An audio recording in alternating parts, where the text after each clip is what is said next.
comptabilité publique. Donc pexe yooyu mën nañ ci lim ñett donte ëpp na ko. bi ci njëkk mooy li ñu doon wax rattachement irrégulier. maanaam recette 2025 nga suulee ko kàmbu 2024 loolu dafa am ay responsable ñu koy def. parce que bu fekkee ni yaa war a yore suñu budget yaa war a yor suñu écriture. da nga ko war a def ci njub. donc boo ko defee ci ndëngate. li nga encaissé ci 2025 nga affecté ko ci recette 2024 déjà def nga faux. ba noppi changé nga tableau des opérations financières de l'État. parce que dafa am lu ñuy wax tableau des opérations financières de l'État nga xam ni la ñuy mouvementé ci fonds recette dépense ak yooyu yëpp. dañ koy tënk ci benn tableau benn genre tableau de bord pour am gis-gis ak projection ci fu ñu jëm. pour mën a agir ci paramètres yooyu pour mën a ajuster seen trésorerie ak seen politique budgétaire. tableau des opérations financières. donc loolu boo jëlee recette 2025 dugal ko ci recette 2024 kon faussé nga déjà benn paramètre bu ñuy nattee ñoom. mooy seen tableau des opérations financières comme muy benn pexe. donc loolu moo waral ñu gis ni 7000 milliards. 7 milliards plutôt de dollars muy 4200 ci suñu milliards. ci bor bu ñu leb. nëbbee nañ ko noonu. ñaareeli pexe bi mooy ay compte de dépôt yu ñu créé compte de dépôt yoo xam ne dañ ko ubbi parce que état unicité de caisse la xam en dehors des circuits budgétaires assemblée yëgul kenn yëgul ba noppi ñi war a décaisser trésorier général wala ay comptable public décaissé wuñu mais ay directeurs yi ñu teg foofu. Le comptable le trésorier général sax il va être interpellé. enfin interpellé ci sensu danañ ko laaj ni mbir yi demee laa bëgg a wax parce que interpellé am na ñaari sens. tout à fait. ku mel ni le directeur de l'ordonnancement budgétaire. kooku tamit dinañ ko laaj. naka la gérer benn fonds bu ñu tuddee CAP. boo xam ne mouvementé nañ fa plus de 2000 milliards. mais ci li rapport bi wax ñu ngi ci mouvementé environ 1343 milliards. 1343 milliards. kon bi Ousmane Sonko naan am na compte boo xam ne fekk nañ fa lu ëpp 1000 milliards. man je pense que benn compte ngi nii boo xam ne 1343 mu ngi ci c'est plus de 1000 milliards. compte bu ñu tuddee CAP. donc boo xam ne ban année lañ ko créé 2012 je crois. Macky Sall moo ko créé. donc y a le numéro du décret. et de la création. léegi mu am beneen compte boo xam ne dañ ko créé en 2017. muy PDIES programme de défense et programme de défense des intérêts économiques et sécuritaires du Sénégal. les intérêts économiques et sécuritaires du Sénégal donc baatu sécuritaire bi dañ ko ci dugal. pour juste mën a soustraire à des justificatifs. parce que nee nañu ci benn décret bi nga xam ne ba léegi décret boobu maa ngi koy laaj de xoolal tu as le rapport sous les yeux. rapport oui. PDIS may leen ma tuuti rek. rapport décret 2017 tiré 74 du 12 janvier 2017. ngalla internet yi seetaatal ma leen ko parce que boobu ba tey gisuma décret boobu. ndax dina neex a gis. waaw décret 2017 tiré 74. du 12 janvier 2017. donc boobu moo consacré. ci article 6 am ak 5 am. ni nguur gi soxlawul joxe benn lay ak benn justificatif. ci fonds yi ñuy loger ci compte boobu tudd. PDIES. léegi décret boobu Cour des comptes am na ko parce que jukki na ci article 5 ak article 6 donc am na ko. mais ñun ñi nga xam ne les décrets sont soumis à des standards de publication mënuñu ko am parce que gestion suñu alal la.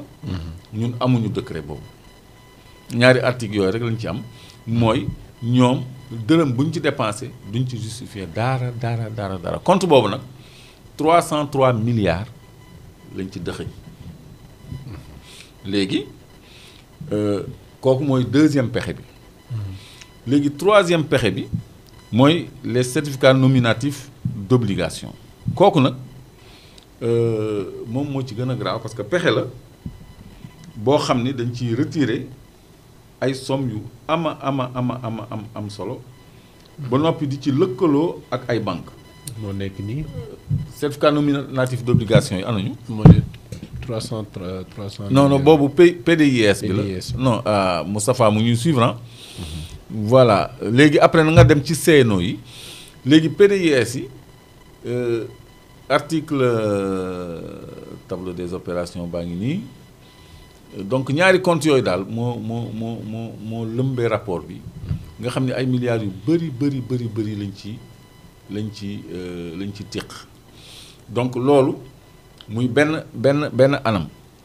léegi am na lu ñuy wax aussi CNO léegi attends taxawal foofu léegi ñu ni des discordances sur les données des ressources extérieures xam nga DODP. mooy le directeur de l'ordonnancement des dépenses publiques directeur de l'ordonnancement des dépenses publiques kii moo doon mouvementé xaalis bi te du comptable public. TOFE mooy tableau des opérations financières fii nee nañu des écarts entre les données sur les projets communiqués par la direction de l'ordonnancement des dépenses publiques et celle du tableau des opérations financières de l'État dañoo wute dafa am ay écarts maanaam dañoo wute kon kooku nga xam ni tey jii mooy le directeur de l'ordonnancement des dépenses publiques kooku yoon dina ko woo laaj ko wala xam nga ay tur mu ngi commencé génn léegi compte PDIS bi dinañu tracer xaalis bi fan la jëm ak fan la dugg foofu tamit ay nit dinañ leen interpeller premier compte bi cap 1343 milliards danañu interpeller aussi le même directeur de l'ordonnancement des dépenses publiques fan la xaalis boobu dem ak ñan la ko jox léegi li ci gën a doy waar tamit mooy troisième méthode bi muy les CNO certificats nominatifs d'obligation Moustapha nag il faut nga dimbali ma balaa may takk sama lunette di défiler ci sama téléphone. CNO certificat nominatif d'obligation nekkate pexe la. boo xam ni da nga ciy mën a génnee xaalis lëkkaloo ci ak ay banques. oui pour di ko fay ay sociétés. sociétés yooyu bokk na ci société bi nga xam ni moo ñu jaayoon armes yi. loolu lu am solo la. gis nga l'histoire des armes là. dafa bëri bunt yu ñu ko mën a attaquer benn bunt bi mooy le contrat d'armement lui-même bi nga xam ne ministère de l'environnement ak ministre des finances Abdoulaye Daouda Diallo ñoo ko signé woon kooku mooy premier bunt bi ñaareelu bunt bi mooy rapport Cour des comptes parce que s'il ressort de ce rapport que des certificats nominatifs d'obligation Moustapha ont été émis en faveur de ADECON muy société Idan Perez. oui. te ñu xam ni ADECON moom moo jaay. munitions yi nga xam ne colonel Adama Gaye gouverneur d'alors du palais moo signé attestation de destination finale am. léegi CNO boobu ñu signé ko au mois de février 2024 en période électorale. Macky jeexal na. parce que date yi c'est important moo tax ma bëgg kii tegal ma ko mais je crois que je vais être obligé de les chercher sur mon téléphone pour aller plus vite donc février mois de février. oui. moom la ñu signé CNO yu bëri fekk boobu waaye Moustapha mu ngi waxtaan je l'entends parler d'ici. peut-être mu nekk di ko régler. alors oui. donc CNO yooyu.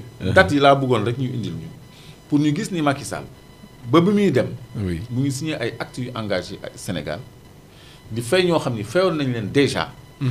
parce que ci compte PDIS bi. am na benn paiement non astafurlah ci CNO yi fay nañu nu mu tuddati. CNO yi ñoo nekk nii. ñoo nekk nii mais na défilé tuuti fay nañu ADECON. te fayoon nañ ko ci li Daouda Diallo signé woon parce que en quelques traites na taxaw ci profilu banque yi léegi situation consolidée BDK. xoolal am na CNO 176 milliards BDK. Coris Bank 14 milliards. Locafrique bu Khadim Ba 122. non Coris Bank 100 milliards. oui. Basic mooy 14. Coris Bank 100 milliards merci de me rectifier. Orabank 6 milliards. ADECON xam ngeen ADECON mooy Idan Perez. 1 2 3 4 5 6e colonne. ADECON Addis mooy israélien boobu di ñu jaay arme di tabax suñu caserne yeeg yooyu. donc moom 100 xol CNO bu 102 milliards lañ ko defal 102 milliards léegi na continuer Lansar Auto mooy borom 14 milliards presque 15 milliards yi nga xam ne moom jàppoon nañ ko mooy borom Lansar Auto la moom CNO mu ngi noonu donc fi ñu jàppee borom Lansar Auto ñii ñëpp dañ leen war a interpeller et daf ci bokk ay banques. Locafrique moom elle est en prison. xam waaw mais dans une autre affaire. liée à ces CNO là. c'est ça léegi xam nga CNO mooy. conversion ou reconnaissance d'une dette au profit d'une personne morale. maanaam yow ameel nga BDK 176 milliards. léegi état du Sénégal wutu la ci BDK pour fay 176 milliards yi. léegi yow nga dem Khadim Ba c'est ça son souci mooy pratique yi donc boo ko defalee nit rek mooy enrichir nga ko à hauteur de plusieurs milliards. maanaam état dafa nangu bor bi. dafa nangu bor bi. pour fay ko. fayal leen ko. waaw les CNO sont émis dans le cadre d'une conversion ou reconnaissance de dette au profit de personnes morales donc loolu. dafa xaaw a yéegoo. 500 milliards de dette boo xam ne état jël na ko fayal xoolal ko BDK am na 6 CNO signé le 27 mars merci pour la date 27 mars 2024 élection yi kañ la woon c'était le combien. le 24. voilà ñu signé le BDK 6 CNO xam naa moo totalisé 176 milliards yooyu. le 27 mars 2024. pour un montant de 117 milliards en paiement des échéances yégal tuuti s'il te plaît en paiement des échéances de prêt du 2023-2024 que l'État doit supporter le paiement d'un montant de 121 milliards incluant les intérêts xam nga 40 CNO émis le 10 avril 2020 pour 122 milliards également au profit de Locafrique mooy affaire u Khadim Ba boobu dans le cadre de la titrisation de la créance de la SAR sur l'État du Sénégal donc il importe de souligner le rachat de certains de ces titres par Coris Bank pour un montant de 42 milliards léegi loolu expliqué woon na lu tax ñu jàppoon monsieur Fall le directeur de Coris Bank d'alors xam nga dañ ko arrêté woon en même temps que Khadim Ba yéen a ngi koy fàttali. oui après ñu libéré ko. waaw mais CNO émis le 29 mars 4 CNO émis le 29 mars élection yi kañ la woon. c'est-à-dire 5 jours après l'élection présidentielle. kañ la ñu xam résultat du ci ëllëg sa. waaw non ci guddi gi. Macky n'était plus président de la République. non ci guddi gi la résultat la leer ci guddi gi la leer effectivement. donc le 25 déjà on avait un nouveau président. mais Macky Sall enfin le trésor Macky na ma baal foofu. le trésor émet. il n'a aucune responsabilité là-dedans. si c'est lui qui a créé par décret ces comptes de dépôt. non. Et qui était le ministre des Finances d'alors? Abdoulaye Daouda. Non, oui. Abdoulaye Daouda Diallo était président d'institution. Je sais même plus Conseil économique et social. Voilà. Donc, les responsabilités vont être situées. Parce que lui... Par l'enquête, oui. Si vous gisee may duggaat ci pour ngeen comprendre parquet financier bu ne danañu jox dig ay ordre de poursuite. pour mu entendre ay nit ci rapport bu bees bii. pour ngeen xam à peu près ci yan poñ la ñuy soxla déglu ay nit pour xam. ci rapport yu bees yi lan la mais ay CNO yu ñu signé le 29 mars 2024. fekk ñu ngi am nguur gu bees signé ko Lansar Auto pour presque 15 milliards montant 16 milliards 700 le montant a évolué parce que CNO yi mu gis ci tableau yi 14 milliards 900 la bii 16 milliards 57 pour location de véhicules au profit des services de l'État. Donc bu ñu comprendre bu baax l'ancien régime a créé des dettes pour le nouveau. Pour le nouveau. Mais ces dettes en fait, oui, c'est de l'enrichissement illicite. li ma ci gën a metti nag mën nga yéegaat tuuti Moustapha toi tu es formidable. Mooy l'implication de certaines banques. Bokk na ci banque bu mel ni banque islamique mën nga yéegaat Moustapha.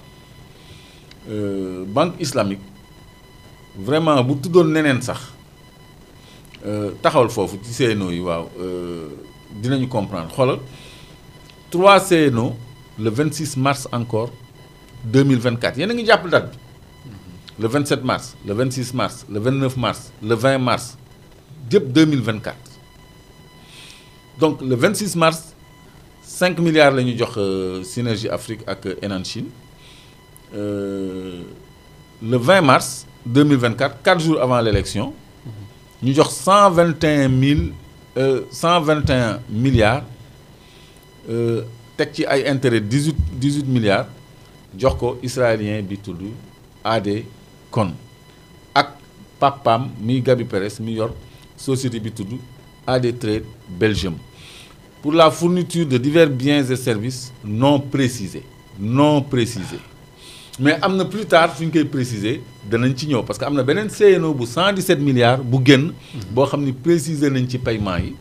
Donc lii baaxee nañ ko italiens yi 121 israéliens yi plutôt 121 milliards yéegaatal donc noonu la ñu jëlee tamit ay CNO wu 100 milliards le 8 septembre 2023 boobu c'était dans les délais. Mooy Coris Bank Sofico etc. CBI donc situation bii nag. dañu naan les substitutions de débiteurs l'État a signé des conventions de substitution de débiteurs. Pour un montant total de 238 milliards avec des institutions financières indiquées au tableau qui suit léegi tableau bi nag li ma ci metti mooy bu ñu tolloo ci mën nga agrandir mën nga ma génne carrément nga agrandir tableau bi pour nit ñi mën ko lire bu ñu tolloo ci banque islamique dinañ ci toll mais ñu commenter lii d'abord donc état substitué wu na ak ci benn société bu tudd DOAG dans toutes ses obligations de débiteur à l'égard de la BDEV.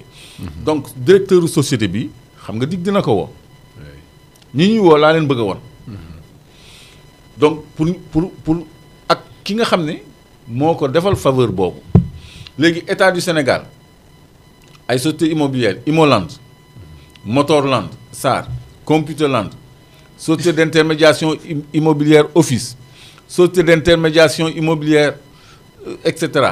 Carrefour Automobile Mali dans toutes leurs obligations de débiteur à l'égard de l'État à l'égard de la BRM BRM. Donc loolu ñii ñëpp dinañ leen interpeller léegi Coris Bank au niveau de Coris Bank substitution de l'État du Sénégal mooy CNO yooyu certificat nominatif d'obligation à la société DOAG qui revient dans toutes ses obligations cette fois-ci à l'égard de Coris Bank International léegi LBA la banque africaine la banque agricole plutôt je crois que c'est la banque agricole substitution de l'État du Sénégal aux sociétés Tracto Service Équipement Afrique TSE Cheikh Amar Agripto TV Jamari SA Sen travaux d'équipement agricole certainement AGR. Bon, il y a un Sen là-bas même, c'est pas moi. Senter, c'est la société du terre. Senter, non, est-ce que c'est la société du terre? Parce que B c'est 2E. 2E. Oui. Bon, Senter, oui. Fallou Mbaké, complexe Sotou Indou, établissement Moussa Gueye, Bioénergie Green, SARL, Fadema SAU, Yanawa, dans leurs obligations de débiteur à l'égard de la banque agricole. C'est bien la banque agricole. Donc, ñii ñu cité fii yëpp mais bu leen jaaxlee dañ leen di woo ay sociétés yu bëri la nii. comprendre nga yéegal Moustapha encore ba ñu àgg ci banque islamique nag man moo ma rusloo. waaw parce que vraiment je crois que tableau nekkul fii sax mais moom dañoo tijji benn compte banque islamique léegi banque islamique ñu laaj ko dossier d'ouverture de compte yi taxawal foofu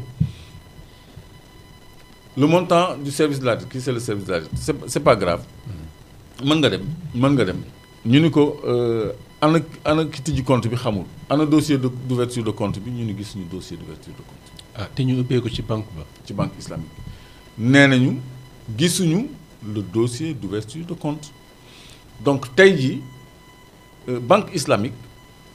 Est-ce que c'est un compte réel qui existe? C'est un compte réel mais la banque veut couvrir. banque dafa bëgg a couvrir ay propriétaires de compte sinon du ni amul déclaration d'ouverture de compte dossier d'ouverture de compte plutôt. donc loolu mu ngi ñëw donc des banques xam nga bi ñu téye Khadim Ba téye woon nañu fi DG Coris. mais si on le rappelle aussi il faut pas qu'on crie au scandale hein, parce que c'est des faits graves. donc yow nga am unicité de caisse am trésor am caisse de dépôt et consignation am yëpp am même BNDE qui est une banque de l'État mais ngay utiliser yeneen circuit bancaire di lëkkaloo ak ay société di jël ay boru société ci ay certificat nominatif d'obligation pour dóor xaalis ay trafiquants et vendeurs d'armes pour dóor xaalis parce que am na benn CNO boo xam ne gisuñu ko boobu dafa dellu si waat ci même famille Perez bi ñaari CNO la ñu am. te ci benn CNO bi dañ ci préciser ni paiement wu arme la. matériel de sécurité la ñu bind mooy arme. donc lii mooy ci tënk li ñu mën a séntu. mais beneen problème pour l'enquête mooy le ministre des finances. bi mujj Mamadou Moustapha Ba. yal na ko yàlla yërëm. le directeur du budget également. génn na àddina est-ce que ça va être des obstacles pour l'enquête? mais bien sûr c'est des obstacles pour l'enquête parce que le ministre des finances de l'époque bu fi nekkoon. bu ñu ko poser question dina tontu. le directeur du budget bi dee bërki Dembo Ndiaye. bu fi nekkoon bu ñu ko interroger dina tontu bu ñu sàccul woon ordinateur am. xaw ma lu ñu ci def xëy na dig bu téye woon loolu. ay sources lay doon ci moom.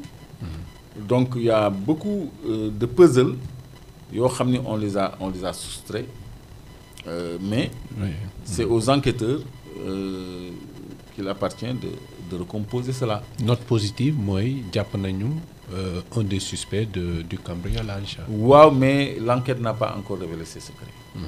waaw parce que jàpp nañ ko rek lañ ci am. caméra yu identifié nañ ko. je veux dire ça peut produire des informations peut-être. certainement parce que lii yëpp nag day dugg ci enquête u trésor. donc lii daal mooy li nga xam ni ci ñag bi la jëm. c'est ça. donc mooy li parquet financier. instruire la DIC d'ouvrir des enquêtes ci rapport Cour des comptes bi. donc ñu dugg ci détails yu sociétés yi ñu lim yooyu yëpp. ñoom ay patron ak ay comptable. banque yi ñu lim yëpp ñu am ay responsabilités. et qui a pris la responsabilité de se substituer à hauteur de plusieurs milliards à des dettes d'entreprise. donc doy na waar. doy na waar mais leneen li doy waar également mooy le rapport de la cour de rapport de Covid.